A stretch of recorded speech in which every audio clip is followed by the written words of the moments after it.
তুমি রবে নীরবে হৃদয়ে মম, তুমি রবে নীরবে নিবিড় নিভৃত পূর্ণিমা নিশীথে নিশম, তুমি রবে নীরবে হৃদয়ে মম, তুমি রবে নীরবে। আজ 9ই অগস্ট। আজ থেকে ঠিক 1 বছর আগে একটা ঘটনা ঘটেছিল। তিলোত্তমা তিলোত্তমা বলে একটি মেয়ের ওপর গণধর্ষণ হয়েছিল। একটা মা বাবার থেকে তার সন্তান সারা জীবনের জন্য দূরে চলে গেছিল। তারা অনেক কষ্ট করে তাদের মেয়েকে বড় করেছিলেন, ডাক্তার তৈরি করেছিলেন। আর্থিক সচ্ছলতা অতটা ছিল না, কিন্তু মেয়েটির পড়াশোনার প্রচণ্ড ইচ্ছা ছিল। আর সেই ইচ্ছা শক্তি ওই আর্থিক সচ্ছলতার কাছে জিতে যায় বলা যেতে পারে। সে ডাক্তার হয়। মা বাবার কঠিন পরিশ্রম, মা বাবার গর্ব, সব কিছু সে। তো এইরকমই এই 9ই অগস্ট, অ্যাকচুয়ালি তো ঘটনাটা ঘটেছিল, আমি যদি 8 আগস্ট রাত্রিবেলা, 8ই আগস্ট রাত্রিবেলা, মেয়েটি তার মাকে বলে তোমরা শুয়ে পড়ো, আমরা খাবার অর্ডার করেছি, খেয়ে দে, হসপিটালে সে ডিউটিতে ছিল, শুয়ে পড়ব। তারপরে তার মা বাবার কাছে ফোন আসে এবং তারপরে তো সমস্ত কিছু আমরা জানি। এই আমরা যারা মা, তাই তো, যখন প্রথম দেখবেন ওটিতে যখন বলা হয়, সন্তান যখন আমরা জানতে পারি ছেলে হয়েছে না মেয়ে হয়েছে, আমরা প্রচুর স্বপ্ন, প্রচুর কিছু আমরা বুনে ফেলি। ঠিক সেই মুহূর্তে জানি না সেই স্বপ্নগুলো পূরণ হবে কি না, কিন্তু সেই স্বপ্নগুলো আমরা বুনে ফেলি। আসলে তখন আমরা এই কঠিন বাস্তবটার কথা ভাবি না, তখন আমরা এই যে রাস্তাটা, এটার কথা ভাবি না, আমরা শুধু সেই স্বপ্নটার কথা ভাবি।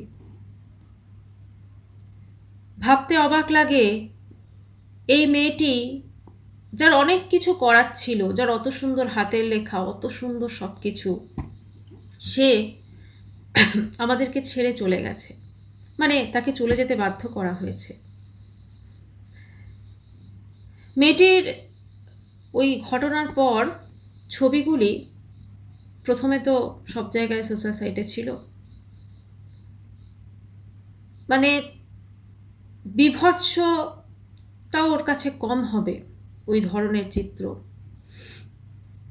আমাদের সকলকে স্তম্ভিত করে দিয়েছিল। তারপর আমরা সবাই উই ওয়ান্ট জাস্টিস করে প্রচুর জাস্টিস চেয়েছি আমরা, মানুষজন চেয়েছেন, সবাই, ডাক্তাররা অনশনে বসেছেন। বিচার হলো বটে, কিন্তু সেই বিচারে মানুষ কিন্তু সন্তুষ্ট হতে পারলো না। আর তিলোত্তমার মা বাবা, তারা তো মেয়ের বিচারের দাবিতে এদিক সেদিক সব জায়গায় ঘুরে বেরিয়েছেন। তাদেরকে যে কি পরিমাণ হেনস্থা হতে হয়েছে সেটা আমরা সবাই দেখছি। সেই মা বাবা যারা জানে তার মেয়ে আর কোনোদিনও ফিরে আসবে না, তবু মেয়ে যাতে বিচারটা পায়, তিলোত্তমা যাতে বিচার পায়, প্রচুর চেষ্টা এখনো করে যাচ্ছেন। আমরাও বোধহয় অপেক্ষা করছি তিলোত্তমার সঠিক বিচারের আশায়।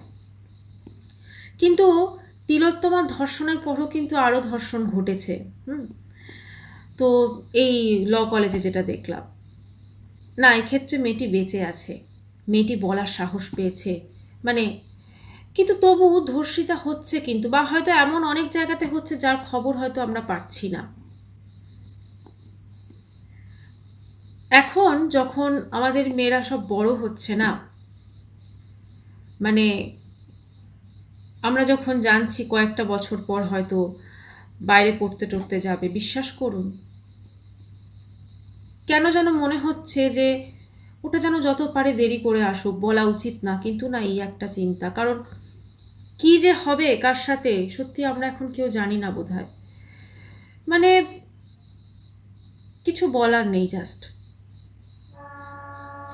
দেশ স্বাধীন হয়েছে, এই 15ই আগস্ট তো আসছে, দেশ স্বাধীন হয়েছে সব কিছু, কিন্তু মানুষ যেন এখনো কোথাও না কোথাও, কি বলবো বলুন তো, এই যারা এই ঘটনাগুলো ঘটায় তাদের বর্বরতা, তাদের মনুষ্যত্ববোধ তো নেই, তারা মানুষ নন, তাদের মানে কি থাকে তাদের মাথায়, তাই না? আজকে 1 বছর হয়ে গেল, এখনো তিলোত্তমা কিন্তু সঠিক বিচার পায়নি, আমার তাই মনে হয়, আরো অনেকেরও মনে হয় হয়তো। তিলোত্তমা সেদিনই সঠিক বিচার পাবে যেদিন প্রকৃত যারা খুনি, যারা ধর্ষক, তারা শাস্তি পাবে। আর সেদিন হয়তো এই আমরা প্রত্যেকে, আমাদের ভেতরে যে একটা আগুন জ্বলছে, যেটা এখন হয়তো সময়ের ইয়েতে একটু হয়তো চাপা পড়ে গেছে, কিন্তু এই 9ই আগস্ট এলে না, আবার সেই আগুনটা যেন আমরা আঁচটা অনুভব করতে পারছি। আমরা যেন আবার সেই তিলোত্তমাকে যেরকম আমরা, কি বিভৎস, মানে খালি ভাবি আমাদের ঠিক এতটা কষ্ট হয়েছে, তাহলে তার মা বাবার, তার মায়ের কতটা কষ্ট হয়েছে।